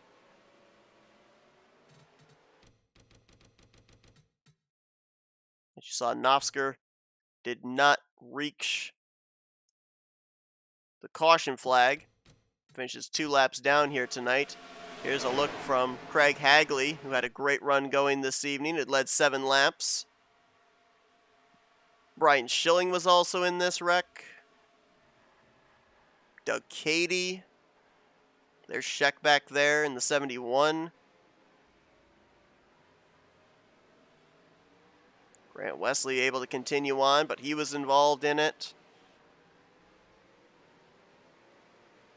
And that is the big one that ended tonight's race here early. About a lap early from the official conclusion. Dante Ricci's got it parked right above the Burnt Screwdrivers Raceway logo on the infield grass. Seth, yes. Real quick, before we do questions, I just want to say this real quick. I have to go to the commentators room, and might not be so quick. So I just want to say thank you for having me up here in case I'm not back in time. And this was a very, very fun race. Absolutely. Looking forward to next week. We're going to be talking with our top 3 here. Dante Ricci, Joe DeSpirito, and JT Mayhew in just a moment, but we're going to take the opportunity to run down the finishing results. Richard Martin, after the hardship of last week, will bring it home in 4th. Wiley Coate, good comeback run for him in 5th. Chuck McClure is going to finish it in 6th. Ron Hagelin in 7th. Jeremy Jeffries was 8th. Ken Roberts 9th. And Dave Melson completed the top 10. Dave Melson, I believe, was somewhat off the pace and actually got the lucky dog 2 cautions prior. Nice job to battle back for a top 10 run for him. Pretty much from 5th place on down, the finishing results were drivers making their way through or avoiding that big wreck on the back straightaway. Brian Rawson gets 11th. Bernie Mobbs will get 12th. Mark Paglia was 13th. Jeff Crivello 14th. And Jerm Lewis will complete the top 15. 16th for Bob Seminara. Doug Cady 17th. Brian Schilling 18th. John Godfrey and Grant Wesley completed the top 20 from 16th on down, where the drivers involved in the wreck and the result of them racing back is where they finished. Metallic 21st. Terry Bombard in 22nd. Cy Jones, Kelly Causey, Bob Dixon, the top 25. And then it was Glenn Harris, Craig Hagley, Doug Woolley, Jessica Shelton, Alan Martin in his first start in a long time, the top 30. And then Jason Scheck, Billy Elser, and Donnie Garrett were the last drivers to make it back to the start-finish line after that wreck. Knopfsker, we saw, was not able to get back to the caution or to the checkers. He'll finish 34th, joining Chris Emery, Greg Palmer, Rodney Sullins, Jim Black, Jim Glaude, and Doug Hulick behind the wall. Doug Hulick with a mechanical failure. The rest of the drivers, with the exception of Emery and Black, retiring due to crash damage. Palmer and Sullins with that big wreck just under the flag stand on the start-finish line. That warp wreck, Doug Woolley was also caught up in that one. Wild wreck that occurred on a restart. But that is your finishing results from this evening. Let's now head into our FRN post-race wind-down and dial up the 3 drivers that brought it home on the podium. Let's kick things off with the guy that gets his first podium of the season almost brought home the victory. Let's see if we can dial up User JT was Mayhew. moved to your JT, Michael, and channel. Seth up here in the FRM booth. You got us? I got you guys. Wild, wild evening here tonight. Kind of seemed like a lot of the story was being in the right place at the right time to avoid the big wrecks. And you were up there in the closing stages, had a shot at this victory. We saw you take a step out a couple of times there on Dante. Just didn't have the help. If he'd gotten the help, did you have anything to be able to get him at the line, especially with that runoff of 4? I think so. If I could have had Chuck closer to me, I think I could have. It would have been a good drag race to the start finish line. We saw a couple of seasons ago make your way into the playoffs. Started out the year really well with the top 10 run last week at Talladega, following it up with a top 5 here at Burnt Screwdrivers Raceway. A lot of drivers we've seen during the course of last week, this week, it kind of seems like they're trying to get used to this Aero 88 car. A little bit of uncertainty still there. Seems like you've got confidence in what this car is capable of doing. Oh yeah, this has been one of my favorite mods since I started racing in 2007. I love painting for it. I love driving it. I'm real used to the hitboxes on it. I I'm happy with the change to this mod. So obviously, with one race at Talladega under your guys' belts and a little bit of experimentation, you guys now getting more familiar with this car. Next week, what kind of a strategy based off the first 2 races do you employ to try and bring it home with another top 10 run? For me, it honestly depends on how the lotto goes. I started at 39th tonight. If I start in the bottom 10 or in the middle of the pack, I like to go to the back and stay back there and try to avoid the stuff. If I start in the top 10, I try and stay up there. But if it's large fields, I prefer the back until the last run.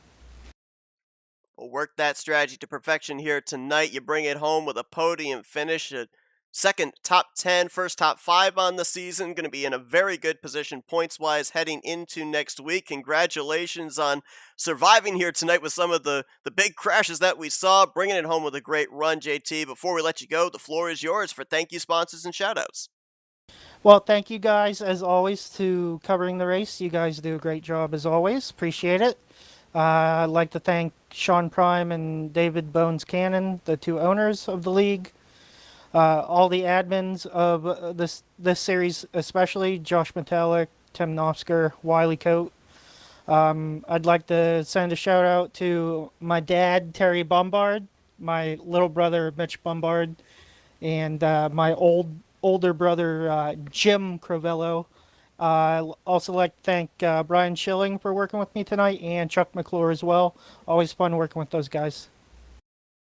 Well, JT Mayhew brings it home 3rd place at Burnt Screwdrivers Raceway. A great run for him. Back-to-back good runs to start out season 61 of the Talladega Challenge Series. Congratulations once again. Best of luck next week. We'll see if he can make it 3 for 3 in top 10 finishes to start out the year. Thank you guys. We'll see you next week. JT Mayhew, 3rd place User here was moved tonight. out of Gave your it a channel. couple of good tries for that victory on what was the proverbial final lap, racing back to the caution. A driver that has come up back-to-back 2nd places in the first 2 weeks is our next driver on tap. Let's see if we can dial up Joe User was DeSpirito. moved Joe, to Michael, your and Seth channel. up here in the FRM booth. You got me? I got you guys. How are you? I'll tell you what, in the conversation 1 week later, bringing it home in the 2nd position. Here tonight, though, kind of boxed in. Also had a bit of a gap you had to make up there through the tri-oval with the 84 and the 338 duking it out.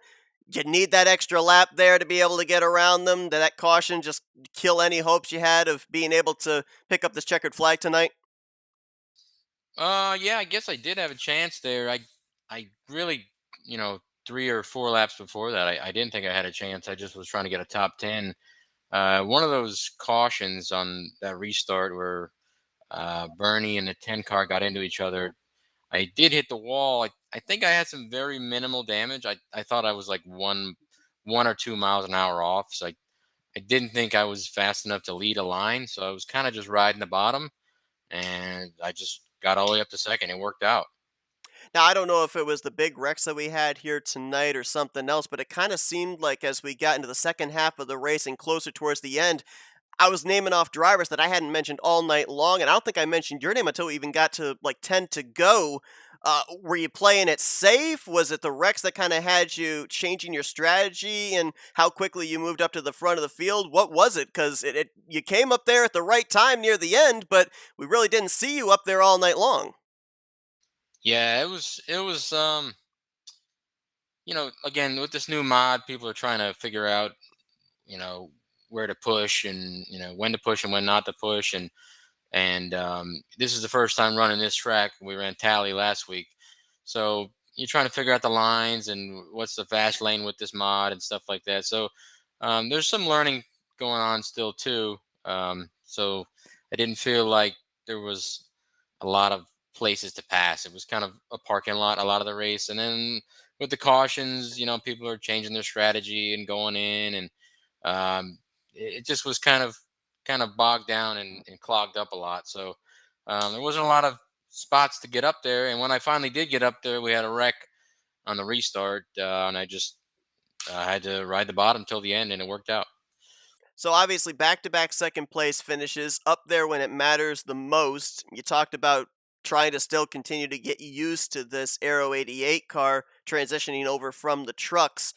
With having a race at Talladega now under the entire field's belt, what kind of a race are you preparing for next week? Are you expecting more of the same of what we saw last week? Do you think that we'll see maybe more green flag runs? You guys are yet in these Aero 88 cars at either here or last week at Talladega to make a green flag pit stop. I think about 4 drivers made a green flag stop tonight prior to that one yellow coming out. So, are all the kinks kind of ironed out, do you think, in preparation for next week? Or are you still expecting some experimentation and maybe some mistakes based off of trying to get used to this mod to occur in terms of your strategy?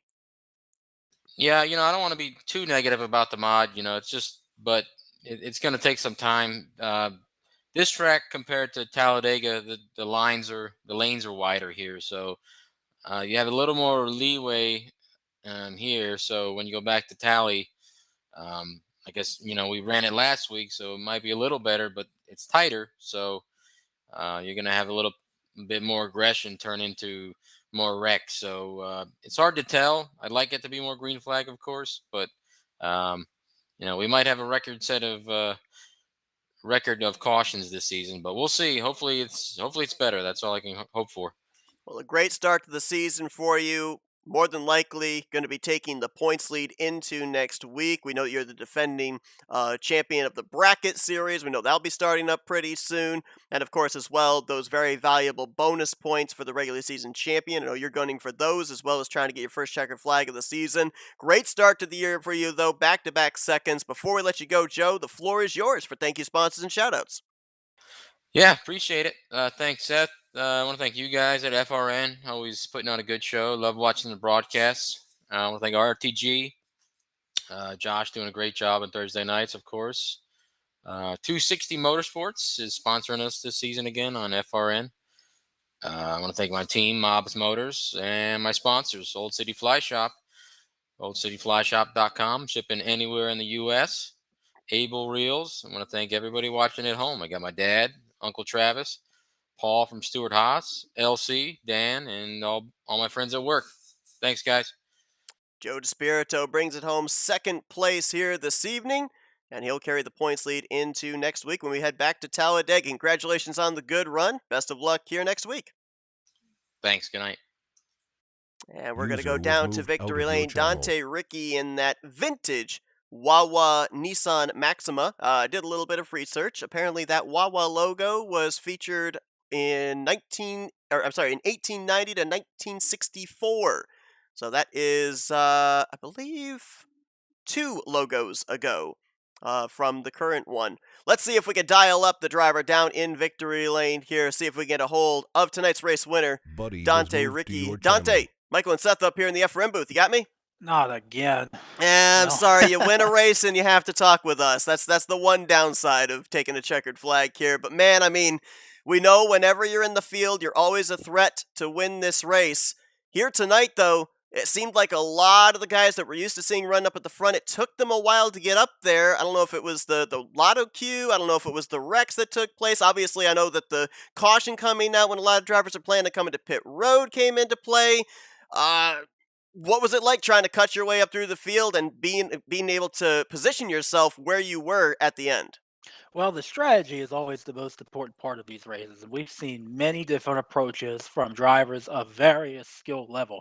And this series is one of the most competitive in this game in the community that I know of. All right, and this switch to the Aero 88 mod, which we were so successful with for many, many years, is proving to be a very good one here on Thursday night. I want to establish that right now. These cars draft and push better than any other mod in this game to the point in time that I've seen it. I've been able to match my aggression at the level of aggression that I like it when I'm pushing a driver. Me, Chuck McClure, Kelly Causey worked very, very well together, making headway on the outside line at the beginning of the race. We tried to keep our track position. I was very surprised coming to that first green flag pit stop why so many people went to the inside so early.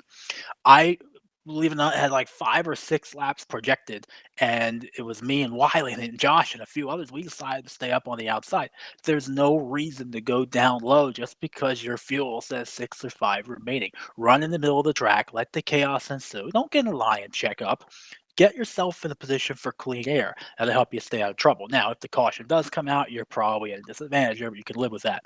The incident on the restart happened very, very fast. I think Burry and Bumby got together, and all of a sudden I see the 31 car kind of get hooked and spin up to the middle of the track. By the time that all of us hit the brake, it was a chain reaction. The closure rate went all the way back to 30th position. You can't do anything there. I mean, it's just a mess at that point. But I will say that restart incidents like that can happen, especially when we're getting a new mod and new setup and other things together. Same setup, by the way, but just to have everybody used to and accustomed to the situation that we're trying to get everybody comfortable with. I think restarts were a problem point tonight. There were a few people that had trouble getting going on restarts, and then the 2 unfortunate engine failures for Doug Hullock, who that was really, really unfortunate. He was right behind me there, and then Rodney, who was caught up in the restart crash. Near the end of the race, fuel was close. When the yellow flag came out, Jessica Shelton and I were discussing what we were going to do with strategy, and it was clear to me that I was bouncing around between a can and a half can, which was about 3.25 laps short. The yellow comes out, and I decide, there's no reason to pit. Let's save this down to a splash. When we took the restart, my strategy in those situations, Seth and Mike, is always to short shift on the restart, basically coming out of that caution. The whole point of that is I go to third, I go to fourth as early as I can. That, believe it or not, keep it in the low RPM band right there, keeps you from going to the 9,000 just that one time. In a 2x performance of fuel and tire consumption, that could make the difference between making it and not making it. We had some people calling out that if that yellow flag didn't come out at the end of the race, they were not going to make it to the finish because they were on that same fuel strategy I was, and they were farther back in the pack. So I'll tell you this, it was a little bit tricky, but I had no doubt in my mind I was not going to have any issue making it to the finish, even if we had gone green for the last lap. Yes, the yellow flag helped me, but it also ensues a little bit more chaos. What was it, about 7 or 6 laps to go when I was in the middle lane? I'll tell you, that spotter, he didn't lie to me, but I know that Mr. Craig Hagley, really, really class driver, I know that he cut me a break in the 82 car. I'll tell you what, that had to be a really close move down to the bottom. The 3 wide top was coming with Schilling and another driver. I wanted to make it competitive, but I also wanted to have a chance to win. And unfortunately, that's what sealed the deal, moving down to the bottom, staying on the bottom, and the middle could never get back up to us to the end of the race at that point. It was a lot of fun. There were a lot of people that were a factor and competitive. We did get a little damage in the restart crash. It probably hurt our speed about a mile an hour, but we were still very competitive. These are very sturdy race cars here, and I didn't pick an old Nissan for nothing.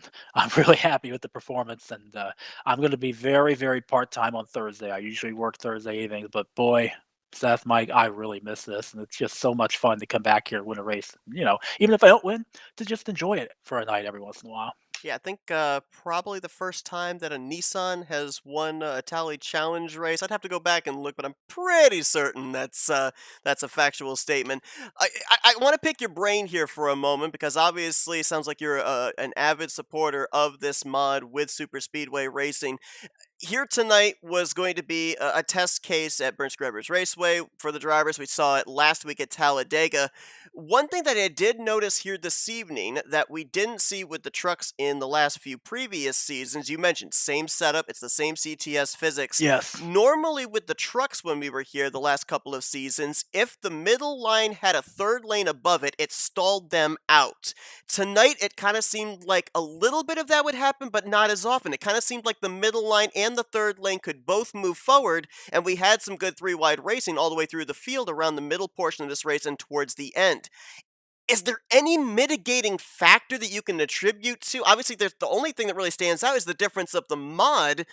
What makes that difference where now the middle line and the outside line seem to be able to both progress forward and don't stall the momentum of each respective line? Well, Seth, while the racetrack is almost identical to Talladega, it seems as if the outside line is just a tiny bit smoother in pavement and complexion. If the right drivers can take advantage of that little benefit to the racing surface up top, you get the top 2 or 3 people who are the best pushers and the fastest cars in that lane at that time, they will go somewhere. At the beginning of the race, me and Chuck did it within, what was it, 2 laps? We were up to the fifth and sixth position. It was so aggressive. And I'll tell you what, I had to be super focused. But if you get people who are committed to paying attention and working together, willing to take the risk, BSR seems to be a little bit smoother for those situations. This mod allows you to get away with the aggressive bump drafting and shove drafting that just didn't work in the '09 trucks. I have not. It's been a long time since I've run a race in the Aero 88s at the Talladega RTGV3, the other track. I suspect that there will be a little bit more movement of the lines because it seems like Talladega hasn't required a super aggressive push on the outside, but BSR has. I think the Aero 88 mod allows us to get that little extra edge to still make it work here. So let's talk about that final run to what was eventually the proverbial checkers. You talk about the ability to push, the ability to generate runs. Well, you're on the opposite side of that on that final lap with the caution coming out, having to hold off those runs in your rearview mirror. How difficult, how much more difficult, how much easier is it to block those runs in this mod? Well, it was very difficult to stay focused and decide which lane to block in front of. I will say that I had a lot of faith in staying on the bottom. I am always a very big opponent to making things low line single file. I know that contradicts what I did. I always wanted to have a 2 or 3 wide finish. The problem is I looked at the cars in the outside line. I knew Chuck pushed me for a little bit, then he moved up to the middle. I only have a split second to try and figure out who's behind him. With the information that I had and the little bit I knew about the racing at BSR and the way things went at the end of the race, that's why I pretty much stuck with my decision to stay on the bottom.